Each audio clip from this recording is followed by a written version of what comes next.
Welcome back to the C3PO show. My name is Austin Lurston. And I'm Corey Sullivan. And right now we are going to be discussing the cornerback position coming up for the Seattle Seahawks in 2017. They have looked terrible, to be honest with you, in 2016. And so we're going into this year. We're looking to add some depth, add some talent. It's a rarity to go into any season not being excited about the DB room with the Seattle Seahawks. But I think you can say that this year. Deshaun Shedd is hurt going into 2017. We don't even know when or if he'll be ready to play. So that leaves that number 2 spot open. And the guy who we're paying a bunch of money to, supposed to be our number 3 cornerback, Jeremy Lane, struggled to say the least last year. To say the absolute least, he struggled. So going into this year, it's definitely a position of need going into the draft and the free agency. They are showing a willingness to actually go out and find an older corner. It didn't work out so well in the likes of Kerry Williams, but they're willing to do it. So going in, who do you think we're going to look into that free agency class, and who sticks out to you to come in and fill that need? Well, surprisingly, free agency in the cornerback position, there's a ton of guys that are talented. I think one of the best, in my recent memory anyways, cornerback free agencies. And honestly, I like Dre Kirkpatrick. There's a lot of guys that I like in this free agency class, but Kirkpatrick, I think, is an elite talent that he could play that number 2 corner role. Fortunately for any of these corners, Richard Sherman is still on the roster, and I believe is the best cornerback that the NFL has. So for Dre Kirkpatrick, somebody that is clear number 1 cornerback to be able to cover the number 2s, to be in the Legion of Boom, to add him a big name is huge. And, to have him covering 2 guys, it'd be similar to what the Denver Broncos have, 2 Pro Bowlers. I think without a doubt, Richard Sherman is a Pro Bowler, All-Pro every single year. To add Dre Kirkpatrick to cover the lesser receivers and maybe even stay on his side of the field and cover some of those ones, which he can do any given day. With having Earl and Cam back there for your safety valves, I think that'd be perfect to have Dre Kirkpatrick and some of these other guys. But I'm going on Kirkpatrick. What about you? Who do you have from the free agency that you really like? Yeah, in free agency, there's no one I can really think of that sticks out for me. But what do you see in Kirkpatrick that you like? What especially does he add? What dimensions does he have that kind of go with, as what they say, our type of guy? Our type of guy. Yeah. What makes Dre our type of guy is the dreads. He had the dreads, and Sherman got the dreads. Marshawn had the dreads. So Earl had the dreads. So, it's kind of like a superpower in the NFL having the dreads. And Kirkpatrick, all jokes aside, is a great cornerback in today's game.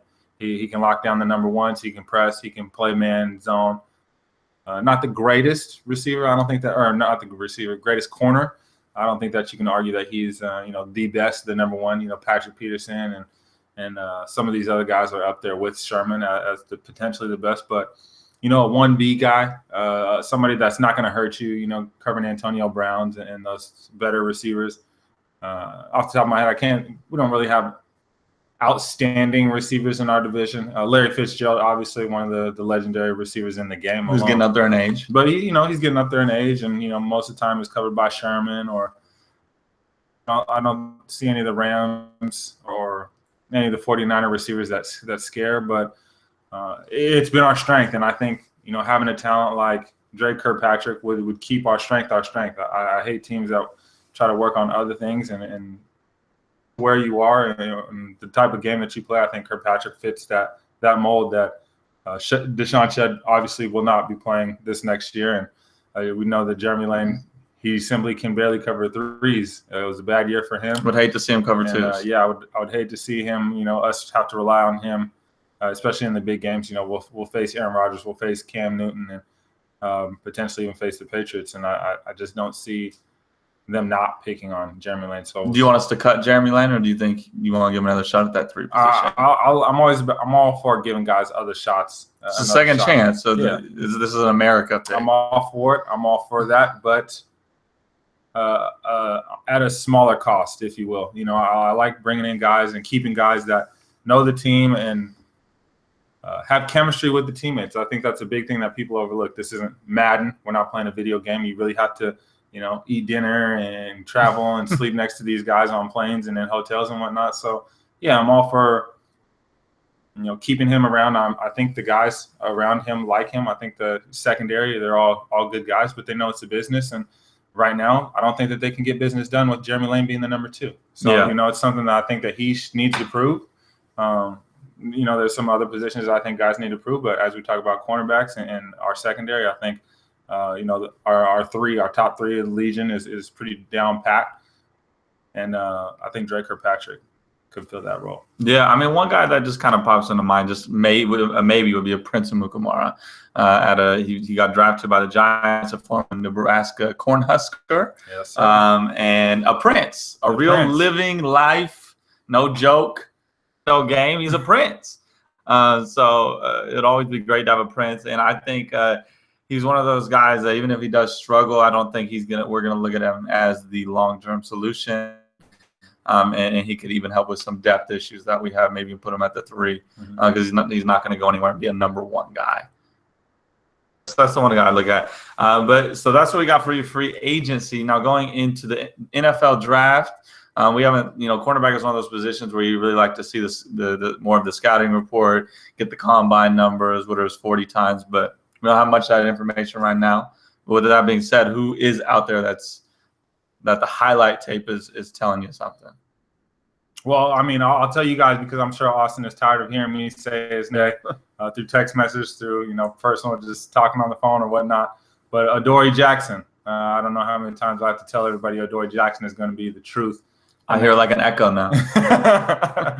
But that's my guy. I think that would be a perfect addition to the Legion of Boom. For him to have the safety valve of Cam and Earl behind him is an amazing playmaker for the University of Southern California, and would just dominate. With my first round pick, I want this guy to be a game changer, a guy that makes plays week after week, play after play, somebody that can flip the game on its head in one single play. And I think Adoree is that guy. He has the speed to do it. He was a kick returner, punt returner. He did it all for USC, and he's a littler guy, so I'm not sure what Pete and John really think about him. I think maybe some other guys are ahead of him on their list. They tend to like the taller, lankier guys, physical, and not that Adoree cannot do all that, but there are some guys that are bigger, stronger. I don't know about faster, but to me personally, I think if we pass up on Adoree, we'll be sorry, but. I'm confident with what they'll do with the pick. What about you? Is there anybody all pre-combine? I'm sure we'll change as the weeks go on, but right now I'm sticking with Adoree. But what about you? Who do you have for corners coming up in this draft? Yeah, I always trust Pete going with the corners. I don't like to pick the high pick with the corners because I think that Pete can find a guy who's within his mold and just kind of mold him, and so I'd rather spend those resources in other ways. So the guy who that thing fits, a local guy. Kevin King, the number 2 corner for the University of Washington, just a prototype guy. He's 6'3", not too big yet, but I think he has room for muscle to be put on. Could become a lot stronger of a guy. And then I like his coverage skills. He comes in with a bunch of coverage skills, and he's proven that he can get the job done week in and week out. So I really think that they can. This is their type of guy. I think a 4th round pick would be comparable, even 3rd round if they have to go that high. But I think he's something you can get for a 4th round pick and really, become that 1B guy to Sherman. Mm-hmm. I talked to Kevin King last year, and he told me that he wanted to be the best cornerback ever. And so with a guy with that type of mentality, that's kind of what I want on my team, a guy that's not getting a whole lot of love. Kind of fits that Seattle mold. You think about Seattle, never a favorite, are always the underdog, always overachieving, I guess, to the eyes of the people that think that we're the underdog, but are always the favorite. So Kevin King coming in, obviously a ton to learn. Nobody comes in. I mean, Ezekiel Elliott obviously still has a ton to learn, but Kevin King coming in with that mentality, coming in wanting to be the best, getting to learn from the best. I believe Richard Sherman is the best cornerback that we have in the game today, potentially of all time. You could argue Deion is a different type of athlete, but just strictly as a corner, I think, Kevin King coming in, being able to be a big corner on the other side is kind of what we had success with when we had Brandon Browner on the other side of Sherman. And Well, obviously we still had Earl and Cam, and to bring in any young guy like that can learn on the fly with this great secondary that we have, and to continue to grow and build with them is that's all you can ask for. So I like both of those picks, but I think that we'll leave it at that just for this week. I'm sure at the end of the month, once the combine's going on, we'll change and add a couple guys here and there. I'm sure you'll hear us talk, different names. But I think I'll be sticking with Adoree Jackson as my top pick, and I don't know, Mr. Lurston will be finding other guys. I'm sure we can get Kevin King later on in the draft, although he's a very good talent. You think about it, we didn't get Sherman and then Doug Baldwin and all those guys till late in the draft anyway. So who knows how high the ceiling of Kevin King could possibly be, but we'll let you know other teams and other players that we like as the combine and the draft starts to roll around. Absolutely. That's about it. So we'll see you guys later, probably next week. Subscribe. Make sure to comment. Let them know right down there. What are we looking for? We're looking for your hometown guy. We're looking for your hometown guys. We're looking for your team. It doesn't even have to be. You don't have to be a Seahawks fan. You just your teams are looking for, or that you like, that you think would fit different type of schemes, and just no names. Or you can even drop some good names. Yeah. I'm not gonna not watch a Marlon Humphrey tape or a Desmond King. I'm gonna watch those. I just don't think those are realistic draft picks for the Seahawks. I think they'll be early picks, but hey, whoever it is, drop it down. Show some love to your favorite player, and let's see if we can get him to the league. All right, peace.